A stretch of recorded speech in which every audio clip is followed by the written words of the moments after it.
योजना आपण सगळे मिळून अंमलात आणून दाखवल्याशिवाय राहायचं नाही. पण जसं तुम्ही हात वर करून सगळं सांगताय काय मागणी आहे, जुनं पेन्शन, जुनी पेन्शन, तसं मला एक वचन तुमच्याकडनं पाहिजे. देताय?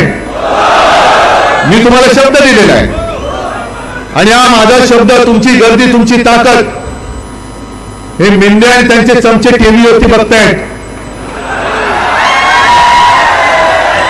निवडणूक येईपर्यंत ज्यांना बहीण आहे आपल्याला हे माहिती नव्हतं त्यांनी एकदम लाडकी बहीण योजना आणली.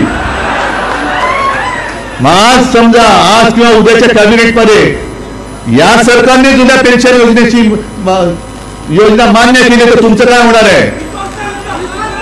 तुम्ही देणार त्यांना मत नाही? कारण अशा गोष्टी होतात. मध्ये निवडणूक आहे, 2 महिने. मी तुम्हाला आज वचन देतोय की आपलं सरकार आपण सगळे मिळून आणा. मी तुमची मागणी मान्य करतो.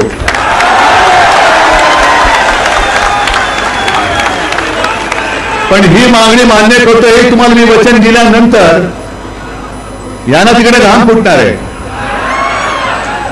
आणि हे या कॅबिनेटवर ही योजना मान्य केल्याचं जाहीर करतील कदाचित.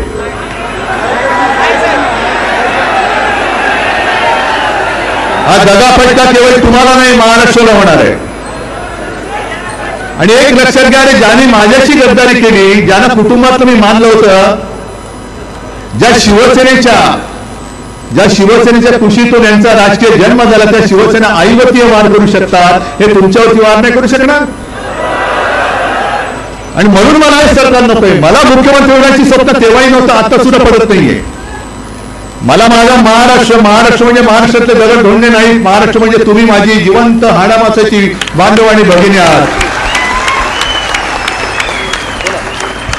आणि सुभाष देसाईंनी मगाची पेन्शन कोण किती कोणाला मिळतं, आता मला किती मिळतं मला नाही मिळणार आहे. अजून मी रिटायर नाही झालो आणि सत्तेतून रिटायर कोणी मला करू शकत नाही. जरी मी सत्तेत असलो काय नसलो काय, तुम्ही सोबत आहात तोपर्यंत सत्ता ही माझ्याकडेच आहे.